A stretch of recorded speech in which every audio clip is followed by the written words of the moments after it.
What is up, everybody? Welcome to the biggest episode of Marvel Standom until the next one.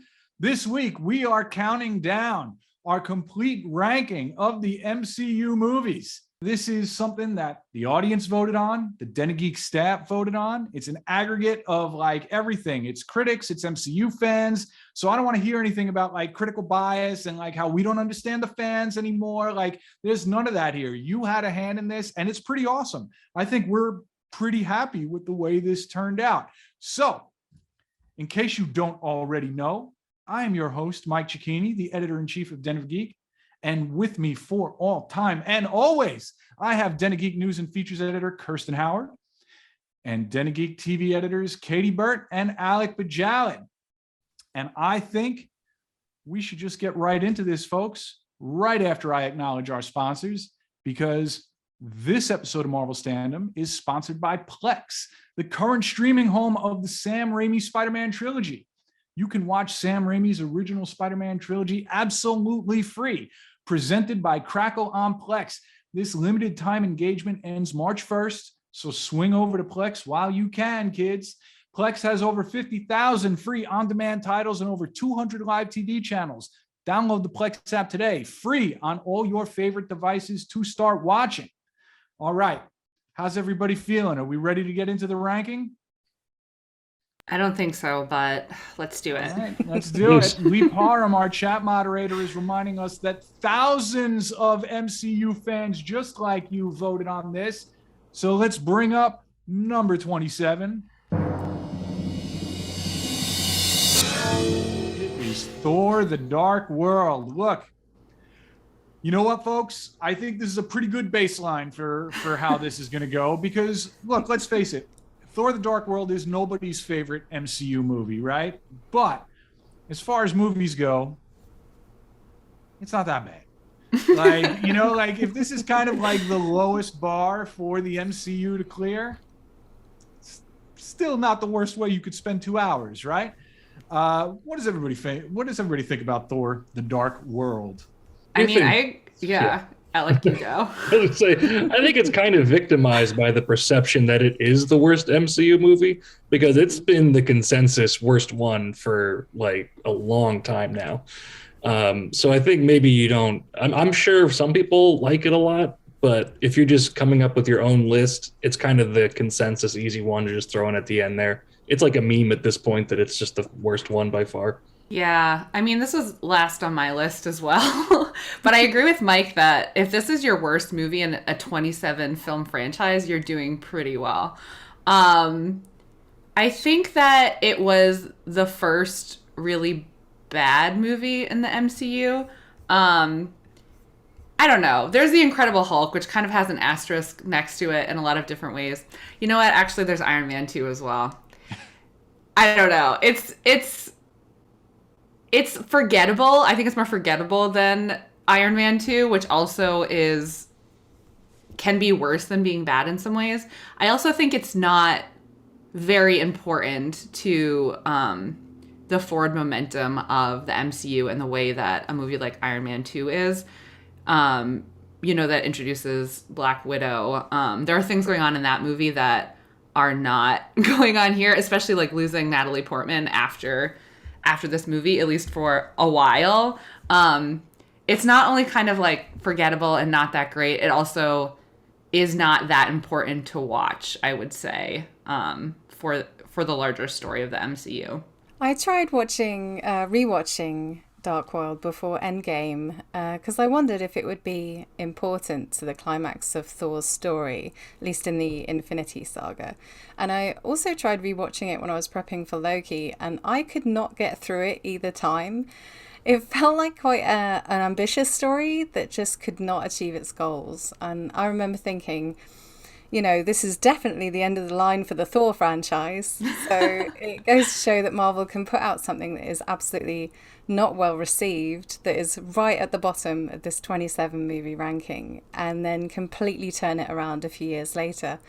It's funny, though, that when I was looking up the box office for Dark World earlier today, the top question on Google was something like, what was the point of Dark World? And that's kind of how the film leaves you feeling.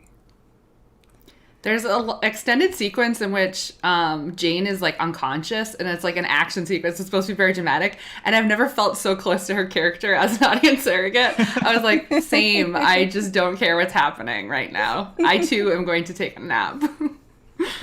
Blasted House here in our Twitch comments mentions that Malekith was criminally dropped to a generic villain, and that is true. Not only do they like completely waste an awesome opportunity with Christopher Eccleston as a truly great comic book villain. Like this story is very, very loosely taken from one of the greatest Thor comic runs in history. Like Walt Simonson is like second only to Jack Kirby in the pantheon of Thor creators. So when I was like, wow, they made a movie based on Walt Simonson's Thor run, and then it ends up being The Dark World. However, I do have kind of an embarrassing confession to make about Thor: The Dark World. The first time I saw this movie, I walked out of that theater going, wow, that's the best Marvel movie yet. In my defense, How I think high I were had you? smoked a joint. Like Oh, there right you go. before. Okay. Yeah, like I think I had smoked a joint right before I went to the theater. But this is a family stream, so maybe we shouldn't be talking about that sort of thing. So anyway, I was wrong. Do I personally think this is the worst MCU movie? Not necessarily, but it's not great. It's pretty flat. It's pretty bland. I rewatched it right before Loki. I'm with you, folks. Can't really fight you on this one. Should we move on to number 26? It's The Incredible Hulk.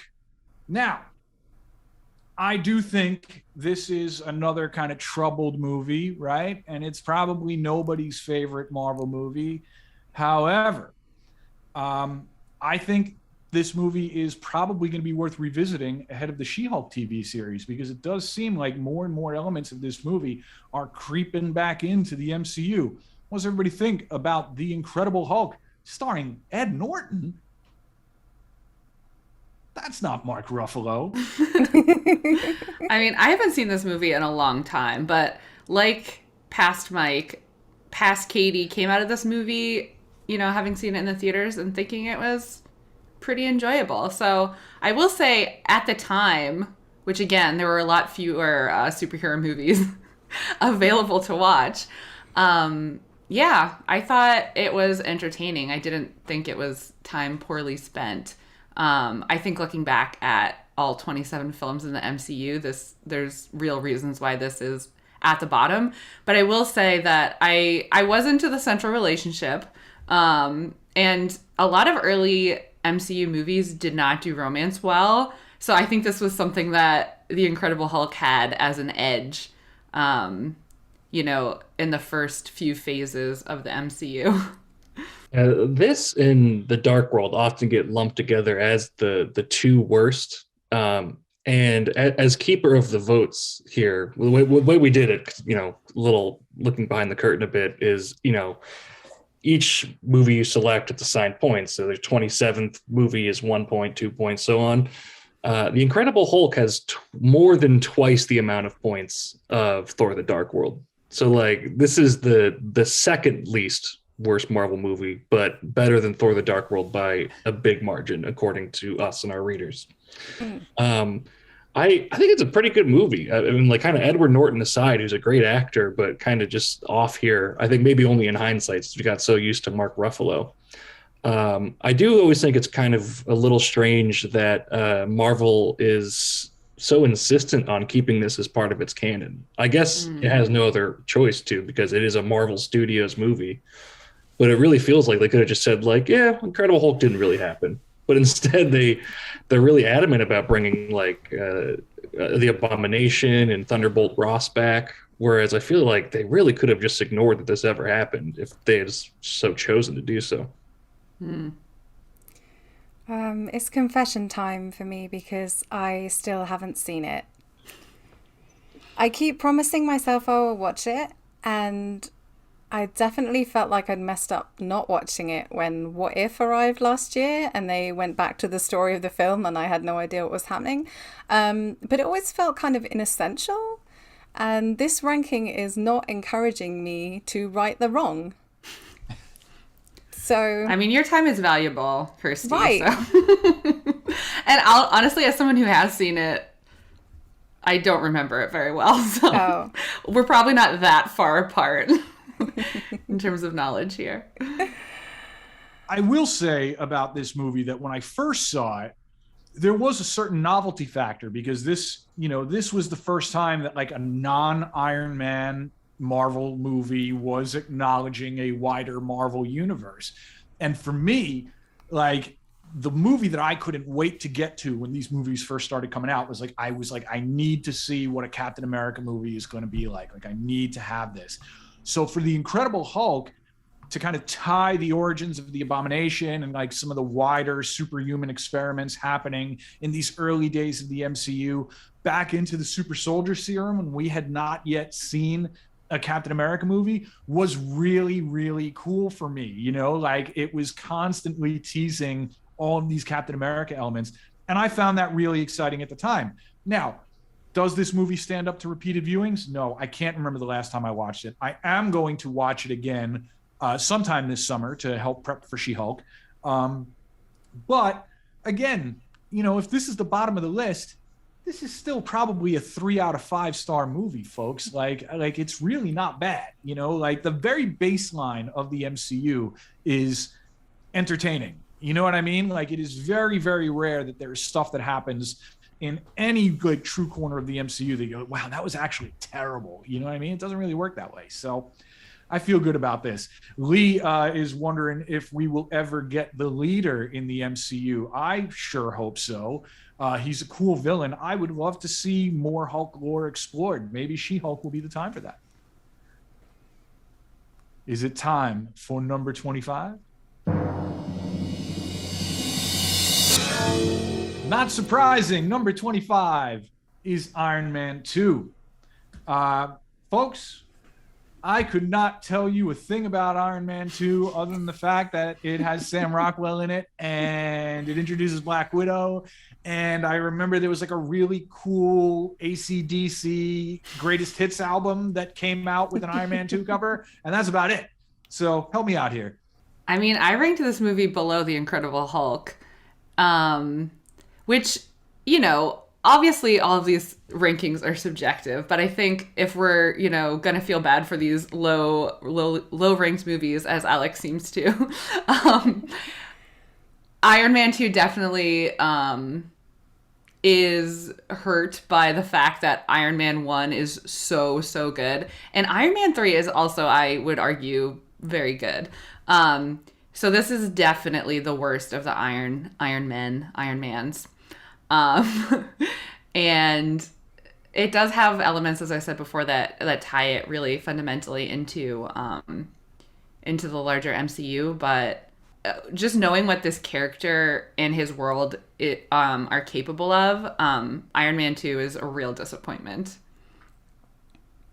Yeah, I mean, for the previous two, like Hulk and Thor: The Dark World, we've mentioned that if this is the baseline for a Marvel movie, Marvel movies are pretty good. This is the first one where I properly ranked, but this is where I had this at 25. But I think this is even a cut above those other two. I think this is actually close to a good movie. I mean, if that's a 3, this is like a 3.25 stars out of 5.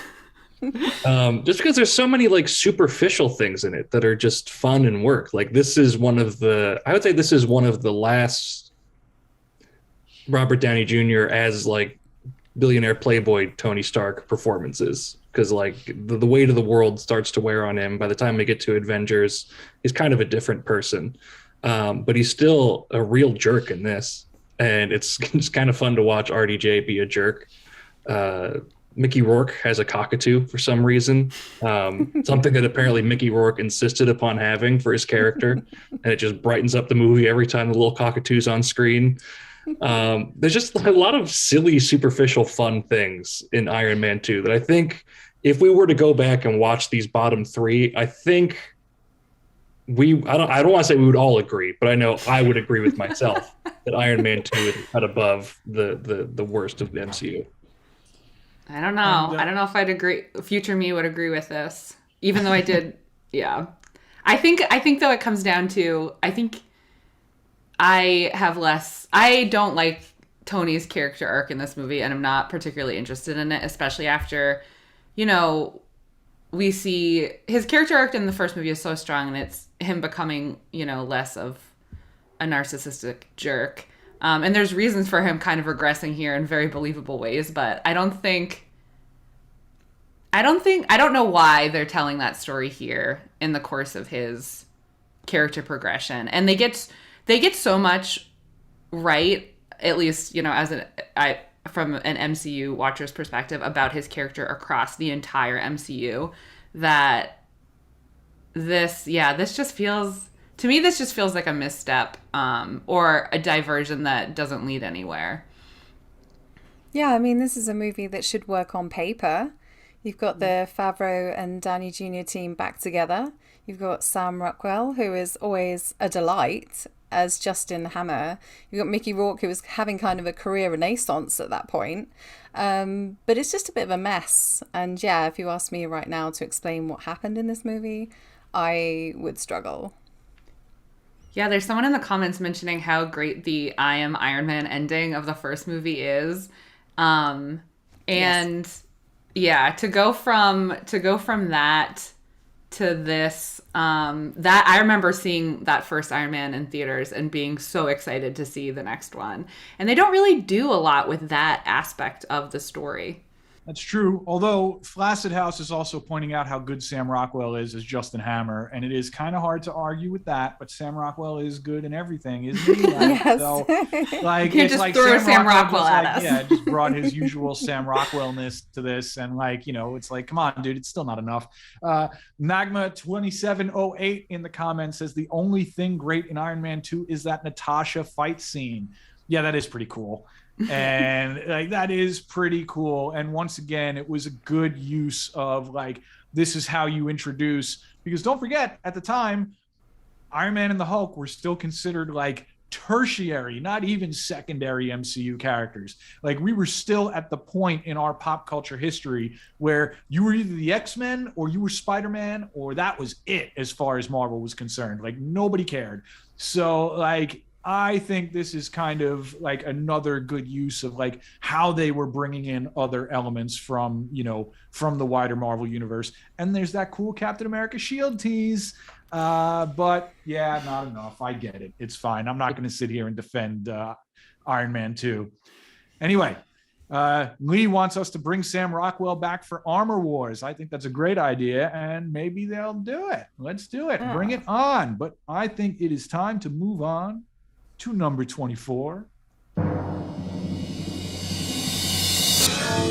The dagger. No! Yikes. Well, I'm genuinely surprised that Eternals placed so low on the list here. And maybe Alec can give us a little bit more context for this. Now, I am saying this as somebody who did not particularly love Eternals. And if you've been a Marvel Standom viewer or listener, you know that I was pretty harsh on this movie when we did our episode about it. However, on the second viewing, I got a lot more out of it. And I think I was a little too hard on it. It was like a reverse Dark World. Yes, it is a reverse Dark World. That's very true. But I think history will be kinder to Eternals than number 24 on this list. Alec, you have any vote info that can give us some context here? Whose fault was it? I mean, I wish I could give you a scapegoat, but no, this was a fairly big group decision. I think this did fall in the 20s for the most part. I will say, in terms of points assigned, which is not a perfect metric, but it's how we, went about this thing. Eternals does have 3 times as many points as Thor: The Dark World, and it is only 5 total points behind number 23. However, the point totals start to really soar after 23. So this is we and the readers, this whole voting crew, very definitively decided, for better or worse, that Eternals is a bottom 5 Marvel movie. I would like to let the record show that I ranked this movie number 14. Yeah, I mean, I definitely see the criticisms, and I think that there are a lot of valid criticisms of this movie. But I think for me at least, it's ambitious enough and it's doing enough new things in this most recent era of the MCU that, yeah, I had a really good time watching it. I was engaged throughout. And again, this is a very subjective process for everyone. We all have the things that we look for or prioritize in an MCU watching experience. But I think you're right, Mike. I think that this one might fare better in the future, or at least I hope so. I hate to see Eternals this low. I do think it will feel more essential as we get further into phase 4 and 5. That's my suspicion. But right now people are still quite down on it. Like, I feel the movie is a tough sell, but I do like the ambition, and I do hope that Marvel takes more risks like this, especially when introducing like new characters from Marvel Comics. So hopefully this one will drift slowly up the list as the years go by, but we'll see. I do think that, when you're voting for movies, it's easy to let the affection you have or don't have for a character impact how you rank their movies, yes.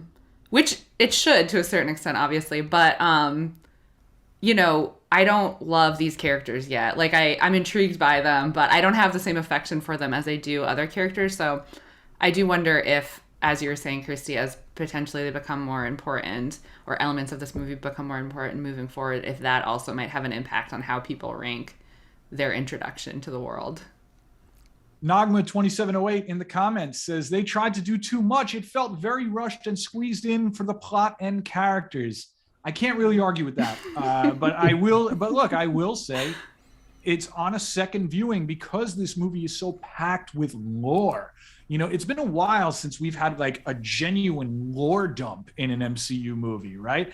And because this movie is so packed like that, repeated viewings seem to benefit it. Like, I just, wasn't in the right frame of mind when I saw it the first time. It is a lot for a first-time viewer. And look, everybody is busy. It's a lot to ask people. It's a lot to expect of people to say, well, if you watch it 2 or 3 times, then you'll start to like it. I get that. But I think Eternals, history will be kind to Eternals. Doc Calamari says, I enjoyed Eternals, but it's wildly uneven. Also fair. Flaccid House says, mid-table for me too. It looked stunning and didn't feel like many other Marvel films, down to Chloe Zhao. And that, to me, is kind of the biggest tragedy of this movie being ranked so low on this list, because it is the rare MCU movie with a distinctive directorial voice, and it doesn't look or feel. Look, I love the Marvel Universe, but there is a kind of assembly line quality to some of these films, and Eternals does not have that. So I'd like to think this will do better. And you know what, folks? If you didn't love it on the first try,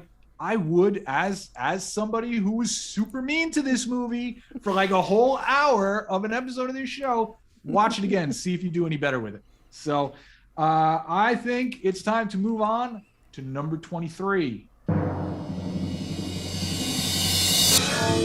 Avengers: Age of Ultron is garbage, folks.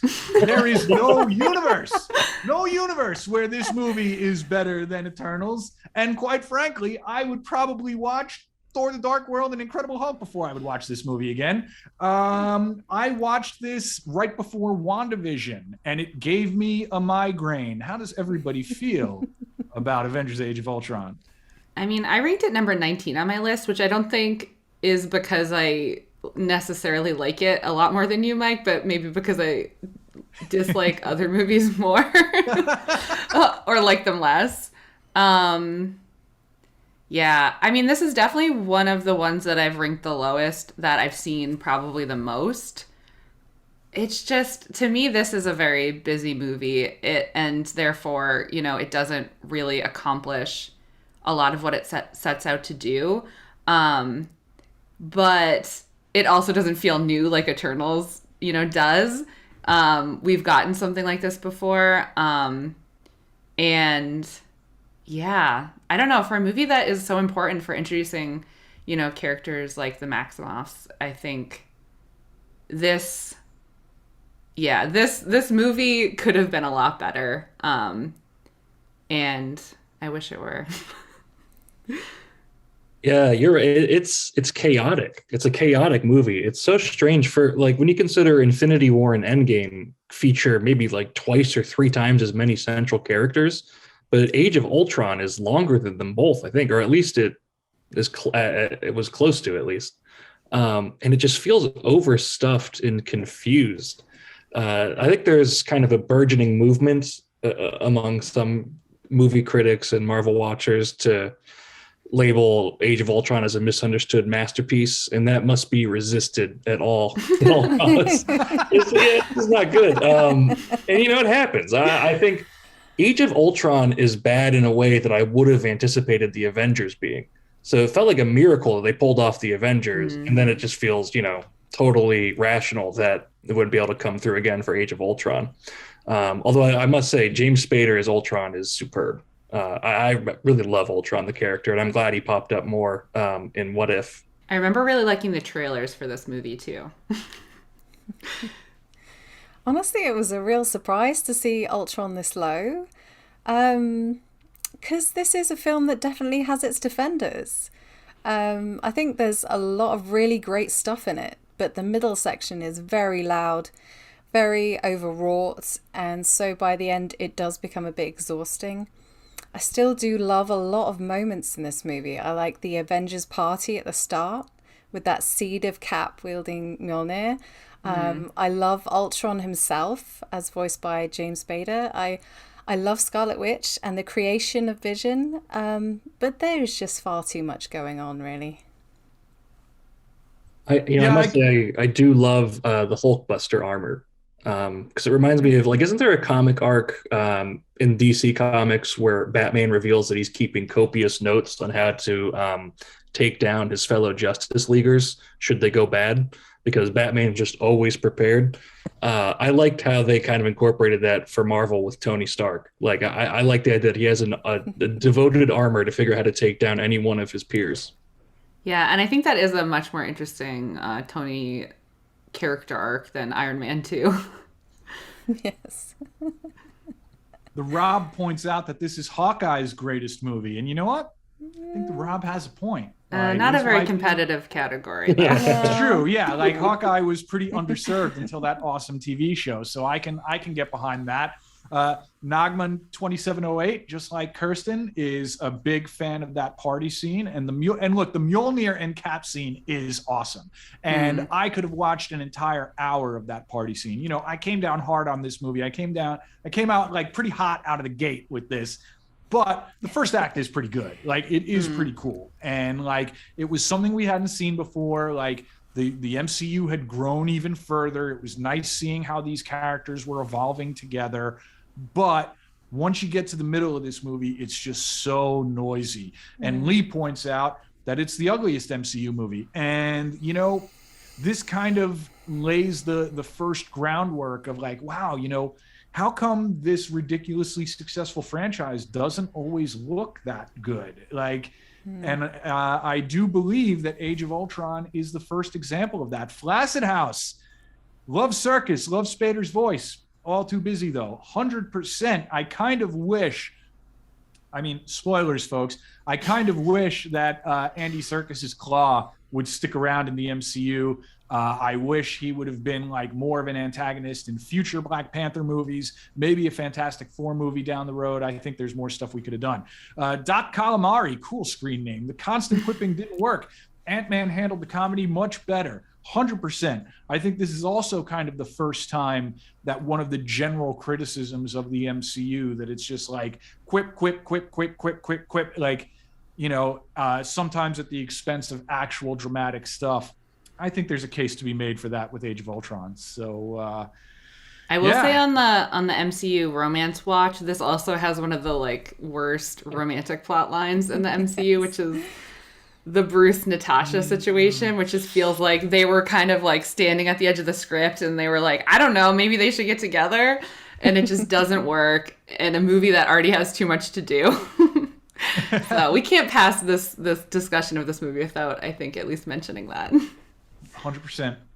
I'm in. Anybody want to get their last shots in on this one before we move on to number 22? All right, here we go. Number 22. Ant-Man and the Wasp. Okay. I mean, look, we're reaching the point now where we're approaching the kind of middle of the pack of the MCU movies, where like a lot of these movies are like roughly equivalent to each other, and it's really just a question of like, you know, what you liked better or what you like worse. I do think this is a better movie than Age of Ultron. It's certainly more fun and it's more cohesive, and I think the jokes land a lot better. Personally, I like it better than the first one. What does everybody else think about Ant-Man and the Wasp? I think it's fine. Memorable film, yes. I mean, honestly, I remember the least of this film than any of the others we've talked about thus far. Maybe anything else to talk about. And I know for a fact I saw it. I sat in the theater and I watched this movie, and I didn't hate it. I thought it was good, but I remember so little about it aside from the final fight in San Francisco at the harbor. That was pretty fun. I also think this movie loses points for making Walton Goggins not that interesting, which seems like it's just really hard to do. I like its attempt to go in a different direction with the villain being kind of more of a victim type thing. But yeah, fairly unremarkable, totally fine movie that I remember very little about. I'm a fan of the Ant-Man films. I find them honestly quite light-hearted and heartwarming capers. I love the chemistry between the cast. It does make me sad to see this down here because it's a fun movie with a really sympathetic villain in Ghost. I genuinely can't wait for Quantumania. I can't wait to take my kids because they love these movies and we have such a good time watching them. I think because this came along between Infinity War and Endgame, though, people were maybe waiting for some resolution to that story. And when this was just kind of fluffy, people found that a bit tedious. But I like this movie a lot. I don't think it's, bad in any way, really. Yeah, that's all fair. You know what I do love about this movie? What I love about both the Ant-Man movies is I love the look of them. They don't suffer from that kind of MCU sameness that a lot of these movies look like. I absolutely adore the Ant-Man and Wasp and Ghost costume designs. Like, I think they have like a really cool kind of tokusatsu flavor. They're enjoyable. They're just, for me, they're not terribly memorable. Sometimes I feel like they're a little precious, but like, this is fun. And I think this is another one that history might be kinder to as we go on, especially since Quantumania is looking like a pivotal flick in the MCU. The Rob points out that yes, Walton Goggins plays an excellent villain. I hope he comes back at some point. I'd be on board for that. Doc Calamari says being sandwiched between Infinity War and Endgame probably didn't help. Absolutely. But we do get that really cool and important mid-credit scene, which is like kind of heartbreaking in context, right? Mm-hmm. Lee reminds everybody that Ghost would be a good addition to the Thunderbolts if that happens. You mean when that happens, Lee. So like, and 23 Fantasy is also agreeing that this seems like it might be a little low. All right, so there's some bubbling love for the Ant-Man franchise here, folks. Let's keep that in mind for the future. But let's move on to the future with number 21. It is Oscar nominee Kenneth Branagh's Thor. Genuinely surprised to see this one this low. Where does everybody come down on Thor? This is actually where I ranked it on my list. Wow, all right. I don't know. I think the first half of Thor is really good and fun and interesting. You know what? It's not even half. There's half of the movie that is good. Not perfectly divided like that. But I think even in this first film, you can tell that Chris Hemsworth has comedic talent that isn't utilized as well as it is later in the MCU, but is utilized. I don't think the Asgard stuff works incredibly well, but it is like a new world and setting at a time in the MCU where we've spent, most of our time in very recognizable places. So that felt interesting the first time I watched it. I do think this movie is hindered by the Thor-Jane relationship, which is ostensibly one of the most important parts of the film and doesn't really work. So that is hard to recover from. But I remember enjoying this film the first time I watched it, and I think I enjoyed most of those moments where Chris Hemsworth's comedy really like came through. Yeah, I like this one as well. And it's weird because I this is where I had it too, or maybe I had it one below here. But I actually really enjoy it. I think it's a pretty good movie. It is kind of half a movie though. The Asgard stuff doesn't really work that well. Like the set design and the CGI is kind of lifeless. But Chris Hemsworth being like kind of a fish out of water character has an absurdly high success rate. He's always so funny in the early goings in this movie, and just creates a really charming character that I think works well. Yeah, I don't mind it. I mean, it's got an obscene amount of Dutch angles. If you watch it, the camera is just sort of doing that all the way through, and I find it a bit distracting, but yeah, I don't mind it. I can't forgive them for Thor's eyebrows, though. I can't. Sorry. That's valid. They should not have dyed his eyebrows, and it's hard to revisit those eyebrows. I loved it at the time, but yeah, it does kind of feel like a middle of the pack movie for me now. What I will say is my most intense memory of seeing this movie for the first time was that moment when Thor comes back from that first mission, like with the frost giants, and like he's like walking through the halls of Asgard to like a hero's welcome, and just the way Chris Hemsworth plays that scene. And like, I didn't know who Chris Hemsworth was. I had never seen this guy in anything before that movie, and this is far from his finest performance in the MCU as a whole, right? But just the way he plays that scene is so perfect. And he is just so like effortlessly charismatic there. Like before he even utters a line of dialogue there, I was like, wow, this dude is going to be a star. And like, he really is kind of he really is the Thunder God here, and like he was doing it without doing like that dopey old fashioned Stan Lee faux Shakespearean thing that they kind of stopped doing in the comics years ago, and I think that was like a really powerful thing, because this is a character that done wrong would have been laughably bad on screen, and Hemsworth nailed it like right from the go.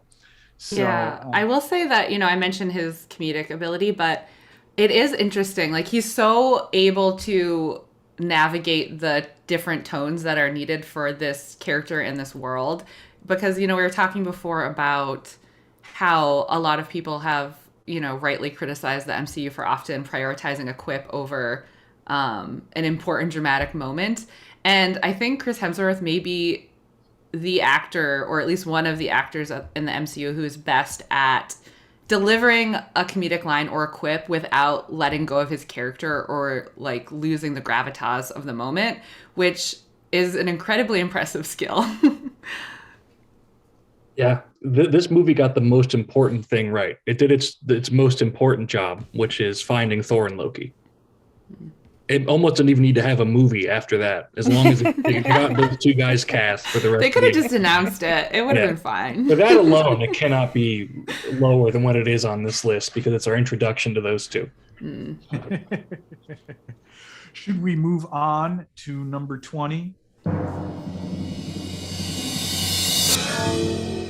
Captain Marvel. This is going to be a tricky one to talk about, because there was a firestorm surrounding this movie, and now Brie Larson is shilling NFTs.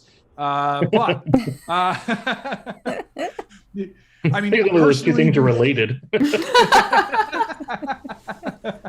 Look, I don't personally think Captain Marvel is a better movie than Thor. Like, I definitely put Thor higher on my own ballot. But I do think this movie, for whatever issues that it has, like, I think it's a little bit uneven, but it certainly didn't deserve like the kind of nonsense that came its way when it was released. And I think there's a lot of cool world building that happens here. I think Brie Larson is great as Carol Danvers, and Sam Jackson is amazing in one of the few digitally de-aged performances that like ever actually works on screen. So where are we at with Captain Marvel? I ranked Captain Marvel slightly higher than this, but I do think it its big job is to introduce Captain Marvel to the MCU and to a lot of viewers, including this one. And I don't think it does a great job. I didn't come away from this movie feeling like I knew the character very well, which is a shame. But I do think it does a lot of other things really well. There's a buddy cop dynamic at its center that works really well. And I thought Samuel Jackson was amazing in this. So I had a good time watching it.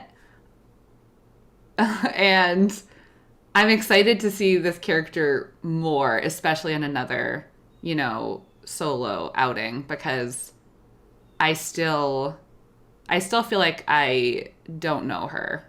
Yeah, this ranking for me is probably what Eternals was for you guys, because I had Captain Marvel 16th, somewhere around there. It's definitely not one of the better Marvel movies, but I, for some reason, really, really like it. Its plot is admittedly a mess. It's just like there's too much. Now we got to go here, and then we'll go here, and then we'll go here, all like kind of interspersed with flashbacks. But something about Carol Danvers and Captain Marvel as a character is just so appealing to me. Like I like that she is kind of like an intergalactic cop. She is to the universe what like Doctor Strange is to the multiverse now. I like that there's someone with almost like Superman level power in the MCU. Like the Captain Marvel as like an action figure is my favorite like Marvel action figure in terms of a character. And the novelty of this being set in the 90s makes it for a really fun watch.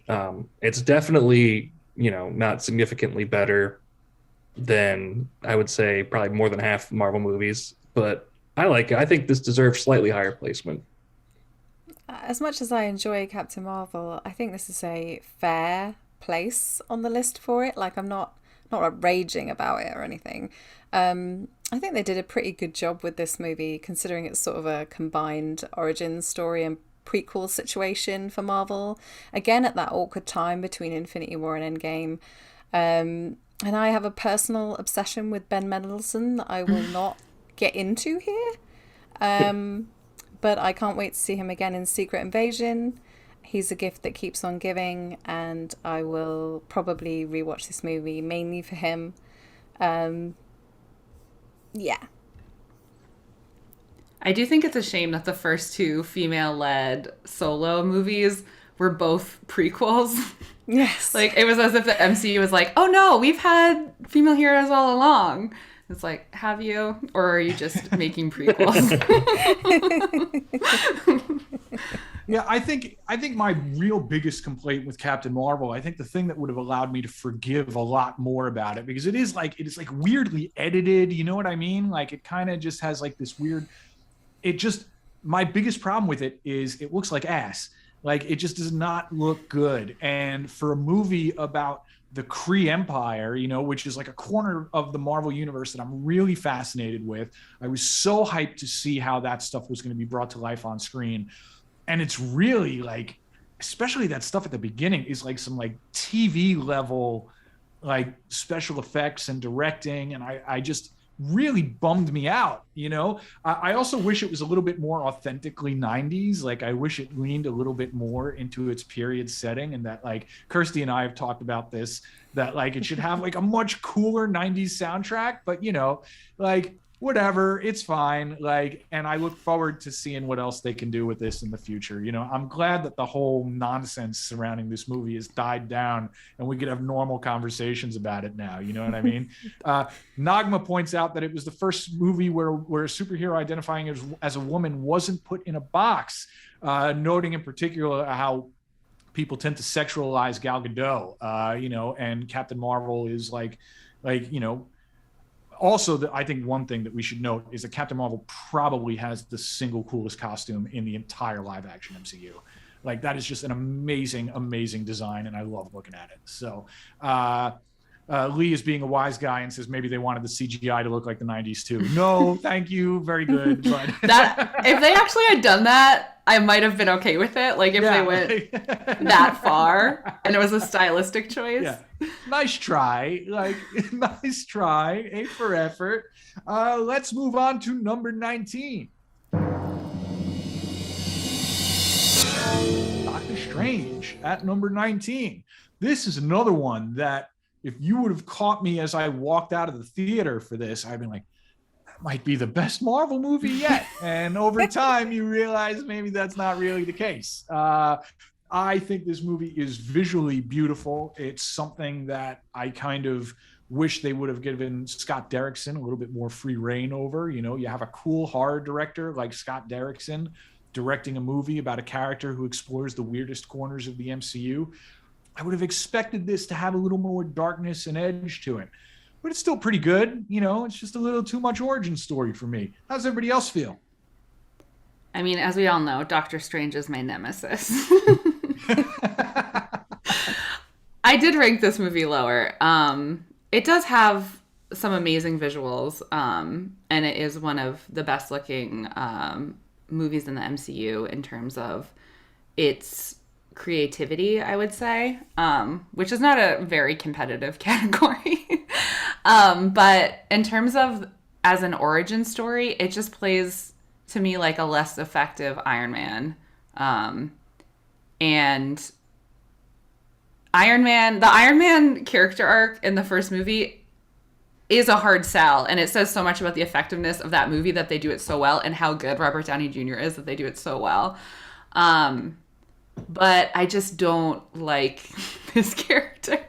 And I don't understand why he's Doctor Strange. I don't understand why he gets the power that he does.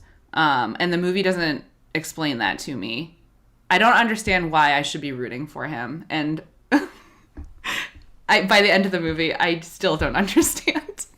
And in terms of origin stories, I do think that is something that they should do. And obviously, this movie did that for a lot of people. It just didn't work for me personally. Well, I mean, I'm an infamous Doctor Strange defender, but I think this spot on the list is fairly appropriate. I probably would have bumped it up a couple more. It's only because it's very clearly half a good movie and half a bad movie. Like the first half is very by the numbers, very origin story, fairly boring. But the second half of Doctor Strange is, I think, like top 10 level Marvel quality. Its ending in particular is one of my favorites in the MCU. Where the character kind of uses their intellect more than their brawn to defeat a intergalactic threat, like an interdimensional threat, like an absolutely enormous, terrifying beast. One thing that's interesting to note in terms of the voting is that this and the next couple of movies we're all clustered very close together in terms of points. In fact, number 18 coming up beat Doctor Strange by one single point. And then after that, it's just like 10 more and 10 more. So on our list, 19 through 16 are fairly close together. So Doctor Strange very well could have been anywhere between 19 and 16, which I think is appropriate for this movie. Yeah, as Alex said, this is a movie of two halves, really. But I feel like Strange tried some things visually with its score as well, and its third act that were really unexpected for the MCU. And it's a movie that I do like to revisit periodically due to being a Strange fan. But I understand why people have problems with it. And Stephen Strange's uneven characterization is something that we've talked about before, so it's no different in this movie. Solid contender for best MCU score. And you know what? Yes. Solid contender for best MCU ending, I think. Yes. So I have to agree with you. Number 17, though. This is 18, isn't it? No. 18. Oh. Yes, sorry. Yes. Yeah. Oh, I'm impressed you've got so many of these. The numbers right. Yeah, look, I'm a writer. I'm not good with numbers. That includes counting. Black Widow at number 18 just beat out Doctor Strange for the number 18 slot.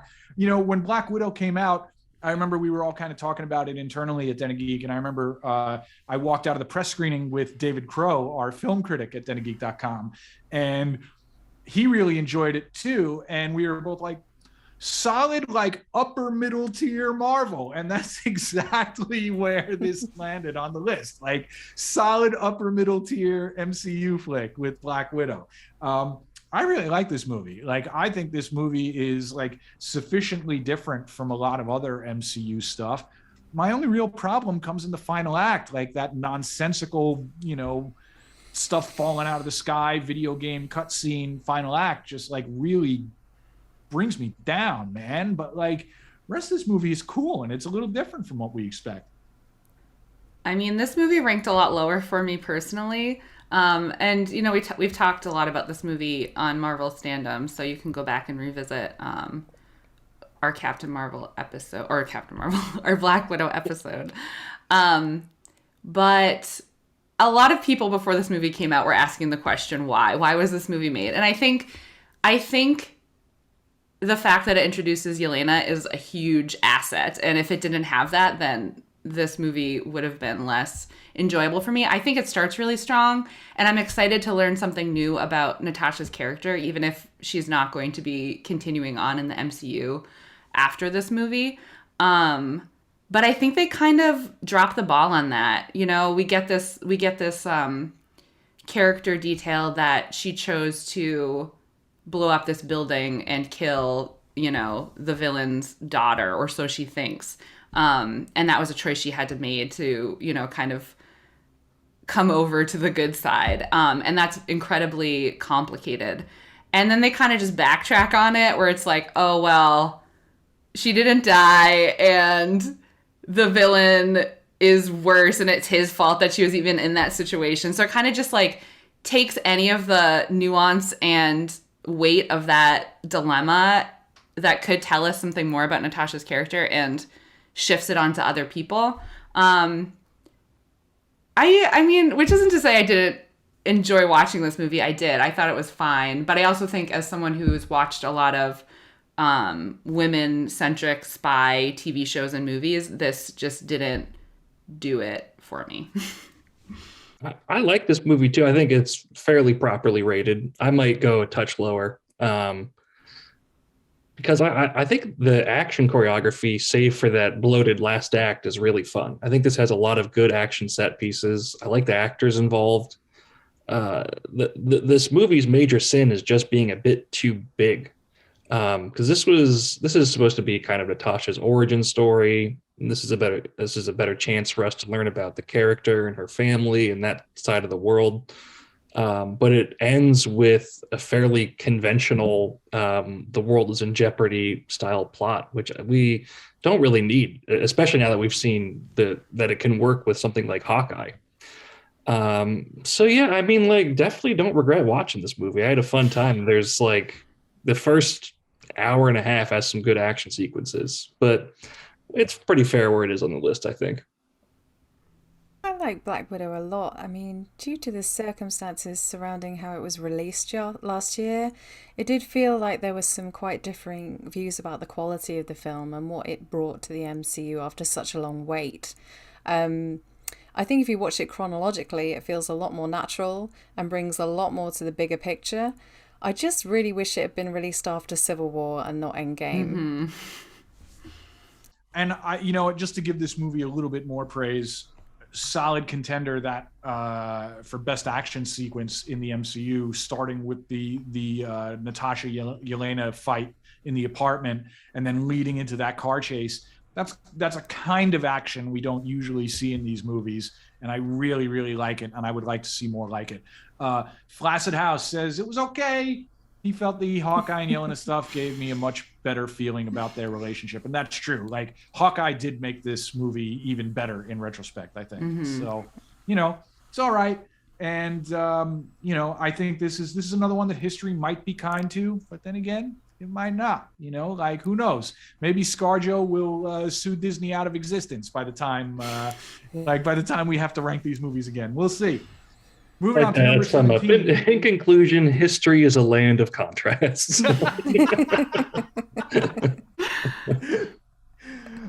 Number 17 for real this time.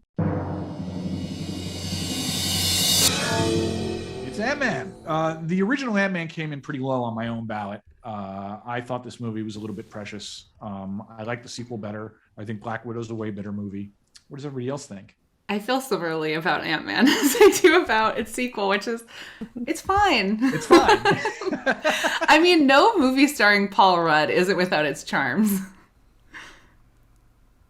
That's all I have to say about this. Yeah, you know what? I just advocated for like smaller Marvel storytelling. And I've always said I liked the Ant-Man movies because they feel a little bit less essential and they're like a little bit of side quests, maybe slightly more family friendly. But when the rubber hit the road and it was time to put my money where my mouth is and vote, I ended up voting them both fairly low. And I don't really know what that says about me or the movies. And I'm not even sure I could articulate why I don't like them as much as some of the others. But in hindsight, I just don't remember that much from the Ant-Mans. I know Paul Rudd is great in them. I remember that. And I remember he has a little ant buddy, and that's awesome. And I remember they have a fight on a little train set, which is great. But just when it comes time to vote, I'm just not like that into them compared to some of the other stuff on the list.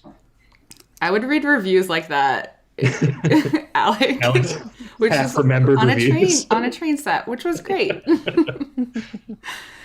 I'm not sure I have more to add on Ant-Man than I didn't say on Ant-Man 2. But this was a movie that I think people were initially quite intrigued by in the geek sphere because Edgar Wright's involvement and some of the air went out of the hype when he was replaced. But I think Peyton Reed did a good job here. I think Paul Rudd is super charming, and I think that it's garnered more favour over the years since its release, which is nice.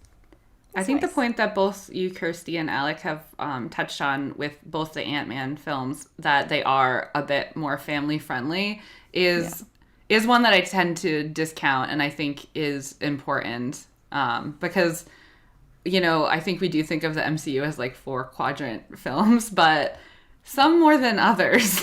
Yes. Also depending on your kid or kids. Number 15. 16. Number 16. Oh my God. This is the real tension. Number 16, please. Is Iron Man 3. This should be way higher. No. I might just sit this conversation out and let you guys cook. Yeah, I mean, maybe not way higher, but higher. This was in my top 10. Like, Kirsty, why don't you take it away, because we're the weirdos here. I mean, I think I put this at number 2. I love Iron Man 3. See it all the way down here at 16 is obviously very unpleasant for me. But it's always been a divisive movie, mainly because of the Mandarin reveal, probably.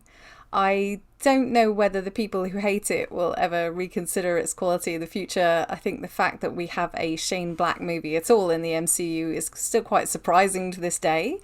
And I can only assume that Downey lobbied quite hard for him at the time after they'd worked so well together in Kiss Kiss Bang Bang.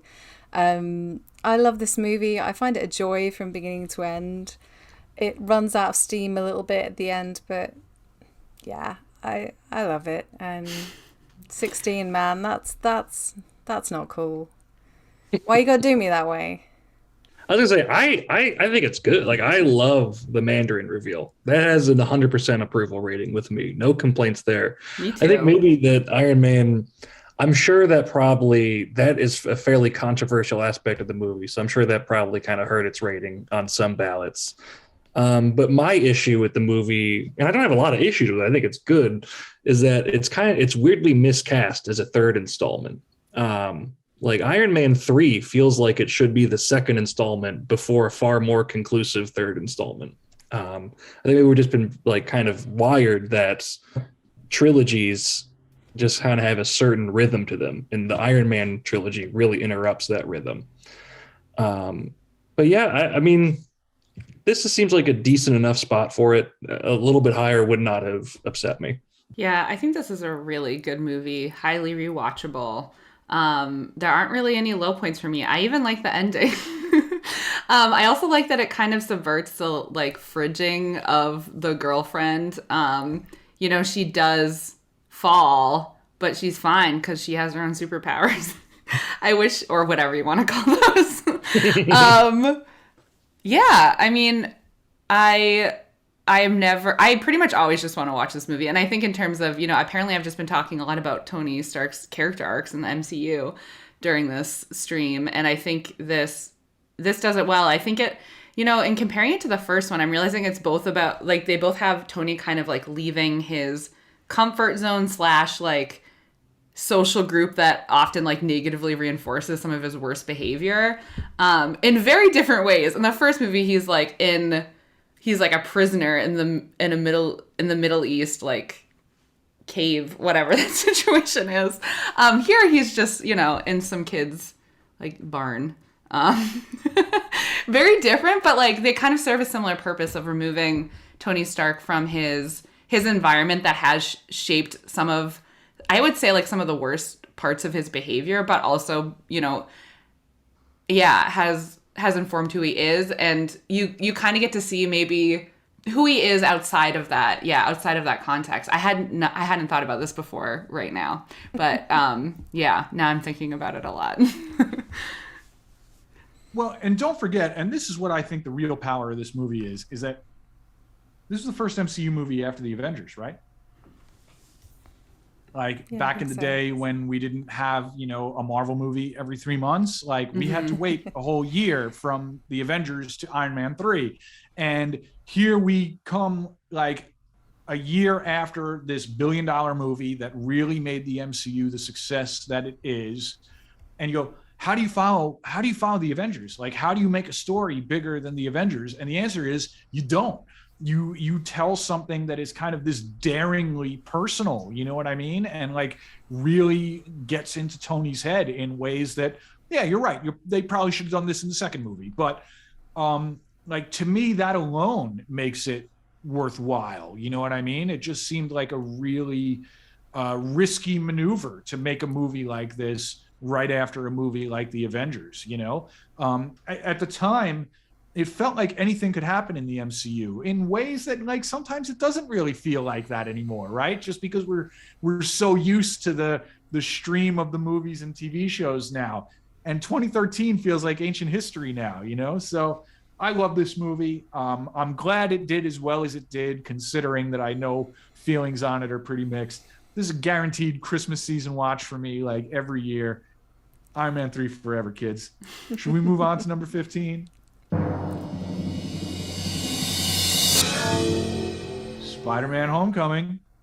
And since we are talking about Spider-Man, this is a good time to remind everybody that this episode of Marvel Standom is sponsored by Plex, because they are the current streaming home of the Sam Raimi Spider-Man trilogy, which we did a whole episode on last week. You should check it out.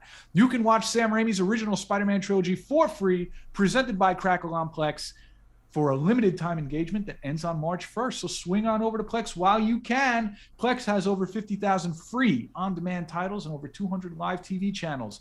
Download the Plex app today, free on all your favorite devices to start watching. Let's talk about Spider-Man Homecoming, which is in my personal top 5. I am genuinely shocked that this is this low on the list overall, and that this is the lowest of all the Spidey movies.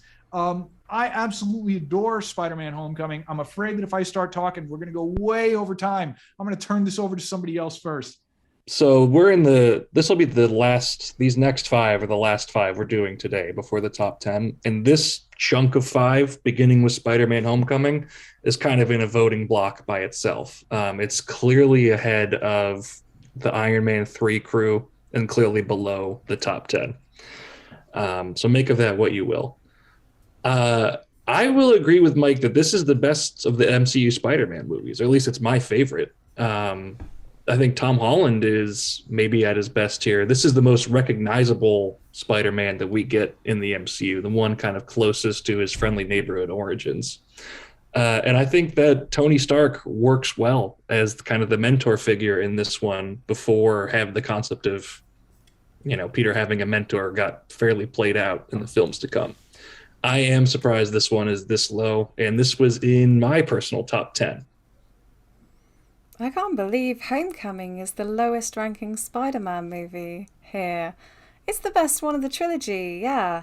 And that Vulture reveal scene is one of the greatest things the MCU has ever given us. I'm aghast, really. I don't really know what to say. This isn't my favorite of the MCU Spider-Man. I do really like it. I don't have anything bad to say about it. It's just that I like the other two movies better. And I think that's just because they build on this character and the characters around him in rewarding ways. So I think I like to see that story progress.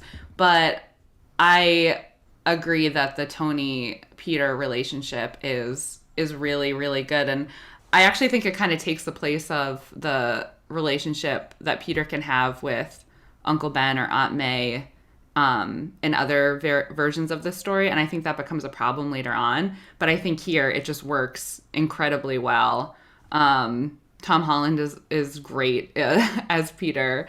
I like that they don't immediately push the MJ Peter relationship. It feels really natural and organic later in the franchise. So yeah, I mean, I like this movie. I'm sorry it's not my favorite. I love this movie. Love it. It was comfortably in my top 5. I think Michael Keaton's Vulture is a contender for the best MCU villain. I think the score is another contender for best MCU score. John Watts, finally, somebody had the vision to pair the Ramones with Spider-Man, as it should be. This movie also, just as he is in the comics, canonically makes Peter Parker a Mets fan, as he should be. It has lots of recognizable New York City and specifically Queens flavor that this New York boy absolutely loves. Has another contender for best Stan Lee cameo, which is like a really fun, great scene. Every joke in this movie lands. It's not overblown and overstuffed. Look, I like the Spider-Man movies, but I do wish that more of them kind of kept that friendly neighborhood feel that this movie does so well. Interestingly, Cheery Bomb in the comments here says, Homecoming was a fun one to work on. Yeah, keeping that a secret was rough, and I had just worked on The Founder with Michael Keaton. Cheery Bomb, I'm not going to ask you to unmask here, but see me after class. We'd like to talk to you. You seem pretty cool. Your Social Security number.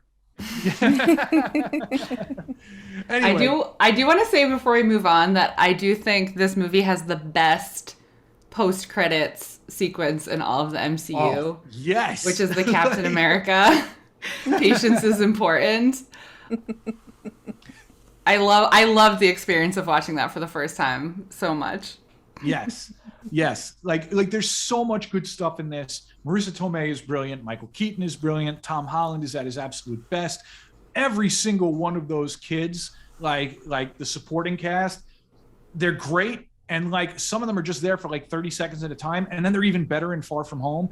Really shocked that this is only at number 15. This is almost my platonic ideal of what a Spider-Man movie should be. But hey, enough about that. Let's move on to number 14. Bring it on. Guardians of the Galaxy Volume 2. Another one I expected to be a little bit higher up on the list. Maybe, to me, and maybe Alec can shed some light on this from a voting standpoint, maybe it's because the two Guardians movies are pretty equivalent quality-wise. You know what I mean? I think the real thing is that because they have such a distinct directorial vision and look and sound, that maybe it's a little hard to distinguish them. And maybe people feel a little, they can push this one to the side because the first one is celebrated so much. I don't know. Where do we fall on this? I'm a little perplexed. I really like this movie. I like it more than the first one, and I think I ranked it number 10. I do agree that it does a lot of the same things as the first one well, but for me, what really made it more enjoyable and memorable, not only in comparison to the first one, but across the MCU, is the Gamora Nebula arc in this movie. I think because there are so few, or there have been so few women in the MCU or female characters who are prominent, it's even rarer to see a relationship between two women in the MCU that gets a lot of screen time. So for me, that felt like, that just felt new for the MCU. And as someone who has a sister, we get along better than they do. But, relatable and cool to see depicted within this universe. Yeah, I can't offer much insight in terms of voting other than to say that Guardians of the Galaxy 1 blew this out of the water. Like, many, many more votes and points. My personal experience with this one was a little strange because I think this may have been the first Marvel movie that I didn't see in theaters. Like, I was usually a fairly religious theater goer for these movies, and for whatever reason, I never got around to seeing Volume 2 in theaters. And then when I watched it at home, it felt predictably kind of like small and not as epic as I would have thought. So I'm biased in that respect, but there are a lot of things that are really great about this movie. For starters, it has the single best song in any Marvel movie, which is Brandy. They incorporated the movie very well. I love Kurt Russell's performance. This one might be funnier than the first one. I think maybe this one just didn't get as much voting love because it was second. Guardians of the Galaxy 1 is very, very, very, very good. And despite the ways that this one shakes it up a bit with Peter Quill's parentage reveal, it's hard to compare the two because the first one's so beloved. Classic second child problem. Yeah. I too am a younger sister. I do not love Guardians of the Galaxy 2. I really dislike it. I think it's because I'm quite a chill person. And so much of this movie is people yelling at each other. And I find that too much. It makes me feel uncomfortable. Baby Groot dancing in the opening feels a lot like somebody screaming toys in your face too. And I think the whole thing just rubbed me up the wrong way. I don't like the fact that it's ahead of Iron Man 3 and Homecoming. That upsets me. My first viewing of this, I kind of was like, especially in the middle act where it does get like almost sitcom-y with its dialogue, and like there is a lot of yelling, and and I feel like that might be what kind of drags it down for me. But when I watched it again, I didn't really have as much of a problem with it. And the movie is gorgeous. Like, it just looks so good. And Lee is pointing out in the comments, he says, Guardians 2 might be the best looking MCU movie visually. And you know what? I think it might be. Like, this is about as close to like something that looks like the color palette of a comic without doing, that kind of overblown, Ang Lee Hulk or like Dick Tracy stuff. You know what I mean? Like, it's pretty wild and weird to look at, and I wish more of the MCU looked this good. But, look, it is what it is. Another great soundtrack, though. When I saw this, it sent me off on a crazy ELO like binge for ages. So thanks to James Gunn for that. Should we move on to number 3? Yeah, there's only 3 left. Spider-Man Far From Home. I love this movie, but it's not better than Homecoming. Yeah. No, look, honestly, I do think Homecoming and Far From Home are, it's equivalent movies, right? It's chocolate and peanut butter. Like, it's great. They're great together. They're great separately. It's awesome. It's just my personal preference is the more kind of New York-y flavor of Homecoming. But where does everybody land on Far From Home? I think you're right that it's personal preference, and I think it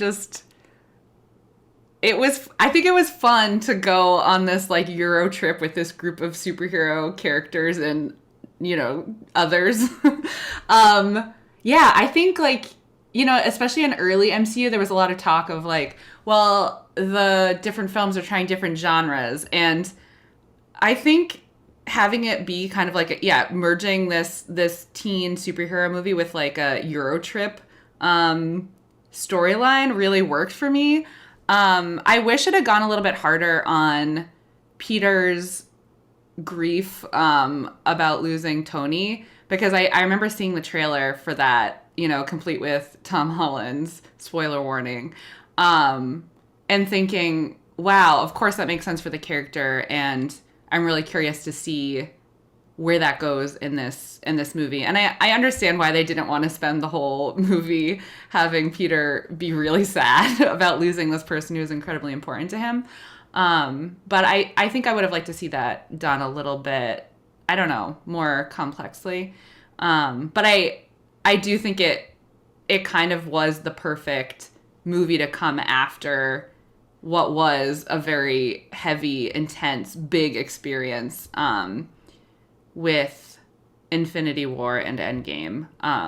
So I think especially coming off of Endgame, I thought that movie was so good, and I wasn't sure what the future of the MCU was going to look like. And this feels, it doesn't feel like it's launching a new phase, but it does feel like it's taking the time to kind of recognize what has come, and also, tell MCU fans that there are still characters you care about in this world, and there's so much left to explore. I didn't know I was going to get so intense about this movie, but I really like this one.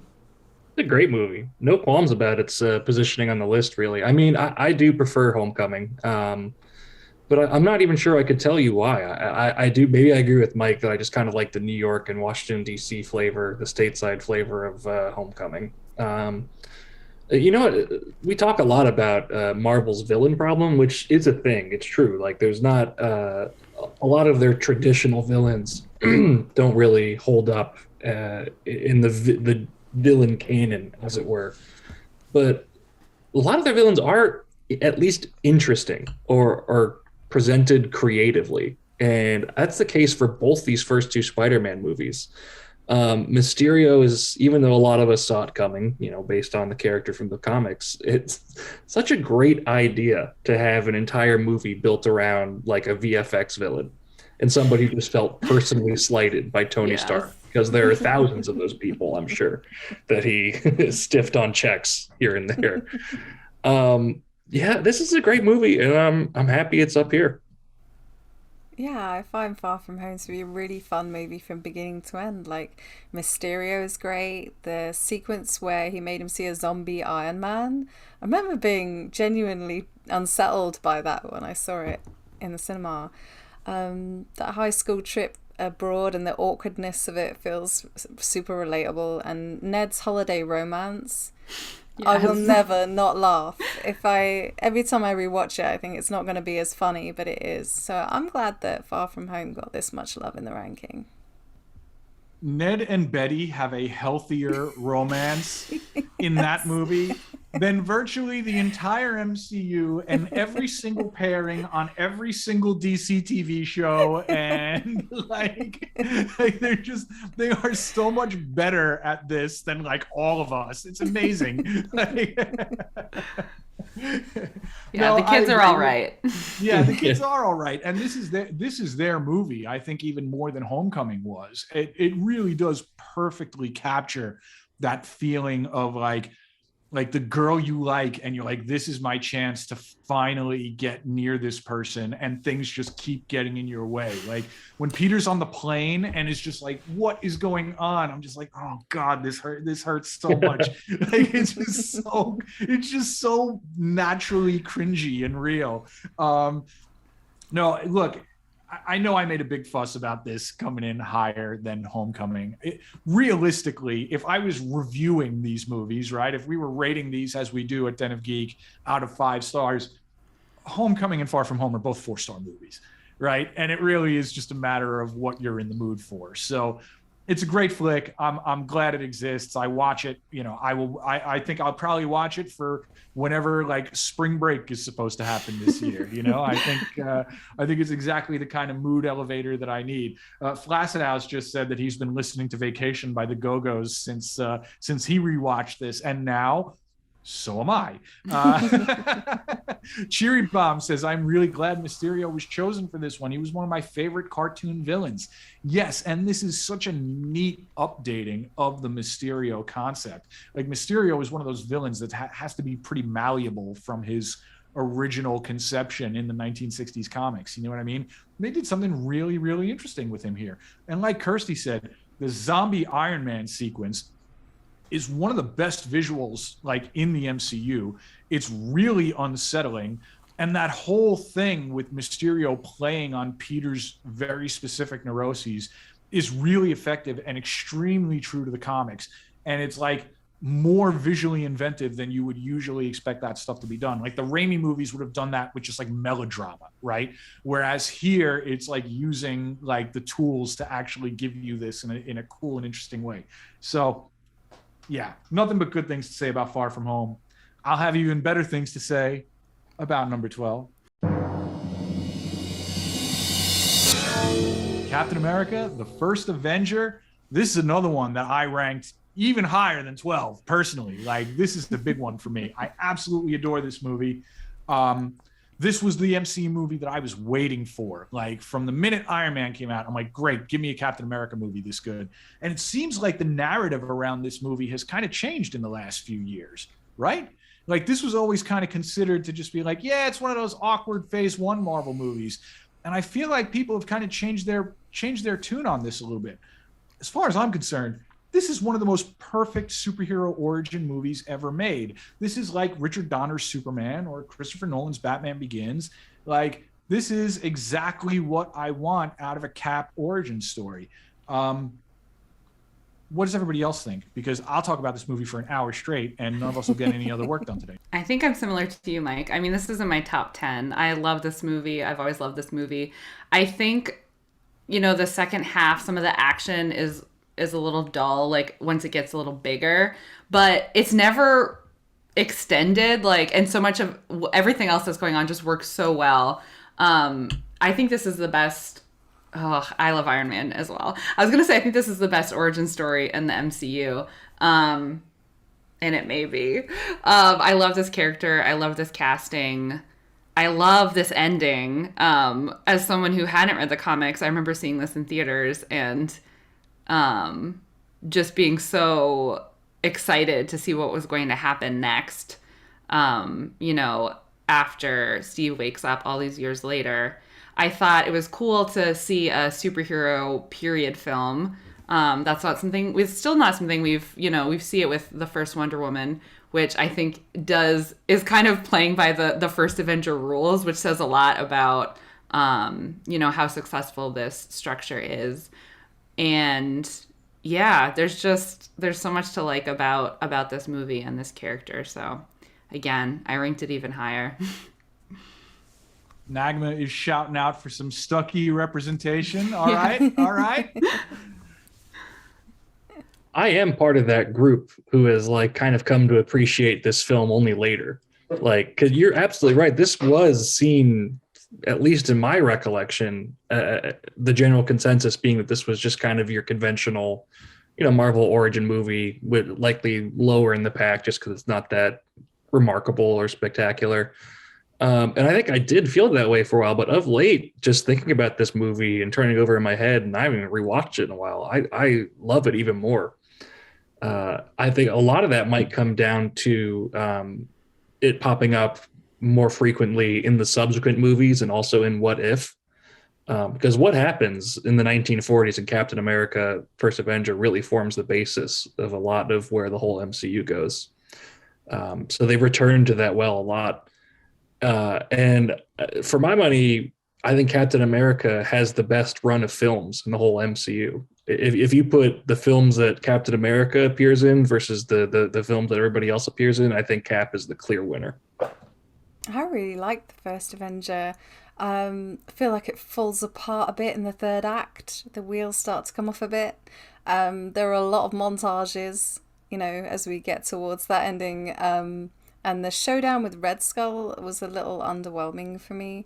But it's definitely one of the best MCU origin stories. And I love Peggy. She's great. Yeah. I grew up feasting on Mark Gruenwald Captain America comics. And like, again, just a reminder, like if you were a kid in the 90s and you were reading comics, you were not cool.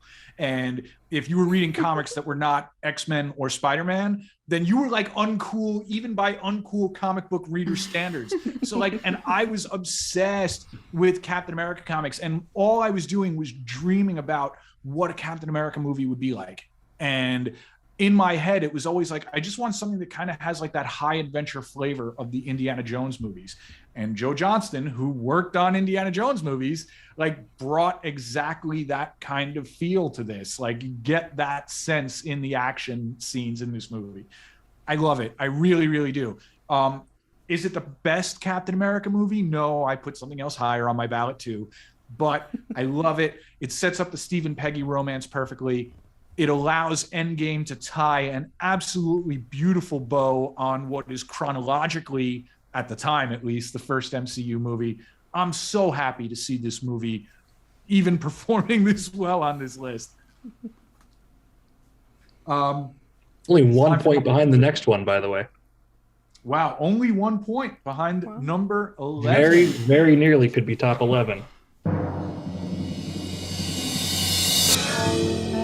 It's the biggest movie of the last 2 years, Spider-Man No Way Home, which I put at number 27 on my ballot, and I would have put it lower if I could have. So I'm not allowed to speak anymore, lest I become the most hated man on the internet.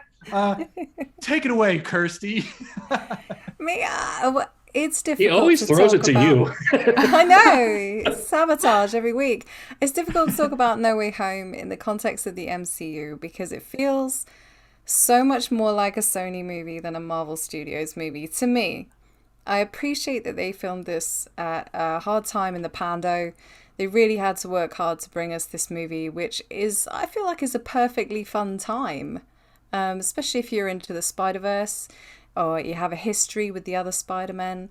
But much of the action feels quite video gamey, I would say, and occasionally impenetrable, so it's not a great looking movie.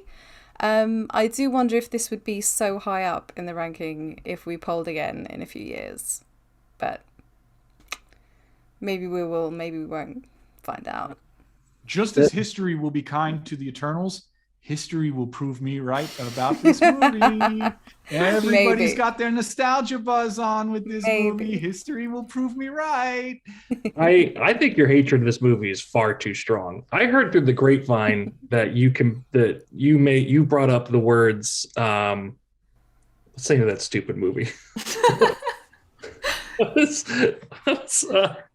We've been here a while. I literally can't remember the name of the last Star Wars movie. Rise of Skywalker. Rise of Skywalker. Yes, because this is the rise of Spider-Man. No, stop. You need to stop right now.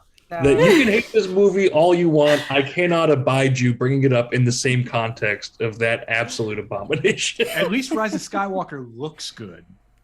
I think this movie is better than it has any right to be, and considering what its ambition is, and like tying this earlier, non-Marvel Studios trilogy into this massive, universe. I do think the Andrew Garfield and Tobey Maguire character stuff worked better for me in a lot of places than the Tom Holland character stuff, which is interesting considering it is his movie. I do love his character. We talked about this on Marvel Standom before, or I've said this on Marvel Standom before, that I just feel like this franchise never really put any effort into the Aunt May Peter Parker relationship, and so when she, spoiler alert, dies, it doesn't hit me as hard as like even just having rewatched the first Sam Raimi Spider-Man, how well they seed that loss of Uncle Ben, which has much less time than we do with Aunt May in this franchise. But I really loved the ending of this movie. It made me curious to see what was going to happen next, and it also felt like it actually, there's a lot of stakes that are set in movies like this, and they don't always actually happen. And like I think Infinity War and Endgame especially Endgame, did a really good job of accepting that there are consequences to these kinds of fights. I don't even know what to call. That's not big enough a word. But this felt like a real consequence for Peter Parker and for my arch nemesis, Doctor Strange. While still balancing, I mean, he might not feel that way, but while still balancing out some kind of like happy endings or like catharsis in the other Spider-Man characters' arcs here. So yeah, this movie is better than it has any right to be, but I don't think it's one of the best movies in the MCU for sure. I think, yeah, somewhere in the middle makes sense for me. I think it's a pretty good movie. I think it's a good movie even. It's, for me, it is not as good as Homecoming and Far From Home. And if I were constructing this list myself, it would probably be like top 17 or 16. It would definitely be middle of the pack, maybe lower. This is how we know Alec isn't cheating, because he has so much power. He could do whatever he wants with these rankings. Alec is the keeper of all the ballots. Yes. Because I'm so trustworthy. But Kirsten, I agree with you. Like third act battle scenes in the year of our Lord 2022 just cannot be that bad anymore. Like it's just unacceptable. Like that third act, you have that's a Black Widow. I guess we did. You have 3 characters wearing bright blue and red, like identical bright blue and red costumes. And then in like the darkest scene you've ever seen, nothing pops. It's completely incoherent. There's no like dramatic escalation throughout it. That's just my personal plea to Marvel and Sony. If you're watching, I know you're going to make $1 trillion either way. And it doesn't matter if it's good or not. The third act battles just can no longer be that bad anymore. For the spirit of the human race itself, they cannot be that bad. I think the character moments worked for me, but it did have the feeling of a battle scene where everyone was just waiting for their turn for who they were going to fight with. It was like, okay, now you guys go out on stage and fight. Versus like, I imagine in a real like battle on the statue, or was it the Statue of Liberty? Yeah, X-Men rules. You're just trying to like take out your opponent. You're not waiting your turn, and that very much felt like everyone was reading the script. Flaccid House points out that the Aunt May scene was a gut punch, and I know that I am like comically down on this movie. However, I will say that Aunt May scene was tremendously effective. Like that was really, really great. I do love the opening of this movie. I mean, I hate it, but I love the Aunt May death scene. Like, you know what I mean? Like, what? That doesn't sound any better. Like, it is powerful. Like, it's a powerful scene. Like, especially because, like, not 10 minutes before, there's like a really subtle like sight gag. It's almost like a background gag when all the villains are in the apartment and May just walks by and I think she's burning sage. Like, and it's just like, and it's like, oh wow, here's Aunt May being delightful. And then 10 minutes later, like, is this really powerful death scene, like this really tragic scene. And I think that is incredibly effective. And also the final moments of the movie, as Katie pointed out, I think are great. Cheery Bomb has some interesting info here. In addition to shouting out, Andrew's redemption with the MJ fall, but specifically MJ's lines to Peter saying, "Don't tell me now, tell me later," and knowing he isn't going to, that got everyone on set was crying, and that scene was the last one shot. If you're just tuning in, folks, Cheery Bomb is a genuine Marvel Cinematic Universe insider. So I think that's pretty cool to get here. Nagma asks, has Tom Holland's Spider-Man been through the most hell out of all the Spider-Men? Barring the comic book Spider-Man, I think that's a pretty fair assumption. Yes, I would say yes to that. Nagma also says, I saw the Andrew saving MJ scene from a mile away. I did too. Knew it from the moment I saw it in the trailer, but still loved it. Okay, fair. Look, folks, I know I'm being a jerk, so I'm trying to end this on a positive note. Please let your No Way Home love flow. I didn't mean to rain on everybody's parade. And you know what? Just as with Eternals, which I was down on when we did our Standom episode about it, on second viewing, I'm man enough to admit when I was wrong. When I watch this movie again, and of course I will, because who are you talking to? Like, maybe I was wrong. Maybe I was just in a bad mood when I saw this movie. Who knows? So, like, Yeah, Lee says Mike knows he's in the minority, which is respectable. I'm used to it. So, but look, that's it for this episode, because we've been here for an hour and a half, and we have other jobs to do over at Den of Geek, and we need to get on with our lives. But our producer, just in case you tuned in late, if you want to take a quick look at the countdown so far, and obviously there are 10 slots left. And in true MCU fashion, we are not giving you the whole story today. We're going to come back on Tuesday just to do the top 10. So keep that in mind. We can't wait to see you again when we unveil the top 10 MCU movies on the next episode of Marvel Standom, which is going to come to you live right here on Twitch on Tuesday at 2 p.m. Eastern. That is same bat time, same bat channel. That's the wrong franchise. Maybe I'm teasing the DC Standom for the future. Who knows? If you missed any of this show, you can check it out here or on our YouTube, which is youtube.com/denofgeektube. We're trying to change that. If you're tired of looking at my face, and who can blame you, you can also listen to this in all episodes of Marvel Standom, wherever you get your podcasts. Thank you to our producer, Andrew Halley, for making us look good and keeping this show on track. Thanks to our social media coordinator and comments moderator, Lee Parham, for keeping the audience in line.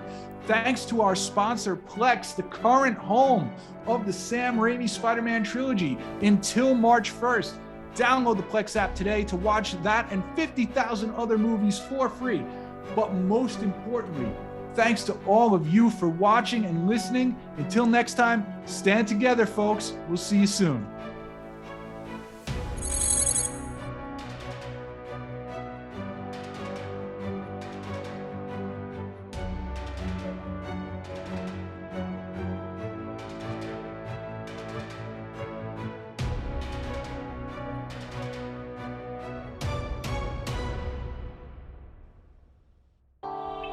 Coming soon to own on DVD and video.